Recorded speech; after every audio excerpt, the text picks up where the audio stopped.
నమస్తే అండి. బాగున్నారా? నమస్తే మేడం, బాగున్నాం. మీకు ఎలా ఉంది జాబ్? ఎలా ఉంది మీ ఫీలింగ్? మాకైతే చాలా హ్యాపీగా ఉంది. ఎట్లా అనిపిస్తుంది? అందరూ వింటున్నారా మీ మాట?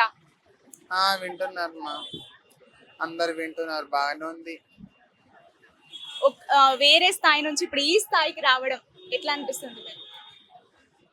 వేరే స్థాయి నుంచి ఈ స్థాయికి రావడం అయితే చాలా సంతోషమైన విషయం. సీఎం రేవంత్ రెడ్డి సార్ గారికి నా ఉదయపూర్వకంగా ధన్యవాదాలు. ఇంకొకటి ఏంటంటే, మాకు ప్రత్యేకంగా మా ట్రాన్స్ కమ్యూనిటీ వాళ్ళకు మనకు ఏమంటారు, మాకు మంచిగా ఒక అవకాశం ఇచ్చినందుకు చాలా సంతోషమైన విషయము. ఇంకొకటి, ఇదే సిగ్నల్ దగ్గర మేము భిక్షాటన చేసుకొని బతికే వాళ్ళం కాబట్టి ఇంకా ఇదే సిగ్నల్ దగ్గర మేము సిగ్నల్ కంట్రోల్ చేయడము మాకు సంతోషమైన విషయం. చాలా హ్యాపీ. ఇంకేమైనా డిమాండ్స్ ఉన్నాయా? ఇంకేమైనా చెయ్యాలి మాకు రేవంత్ సర్కార్ అనిపిస్తుందా మీకు?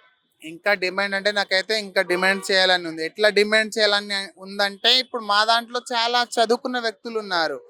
అలాంటి వాళ్ళకు కూడా ప్రతి రిజర్వేషన్లా మాకు రిజర్వేషన్ ఇవ్వాలి. అలాంటి దాంట్లో కూడా మాకు జాబ్లు ఇవ్వాలని నా తరపు నుంచి నేను సీఎం రేవంత్ రెడ్డి సార్ గారికి కోరుకునేది అదొకటే.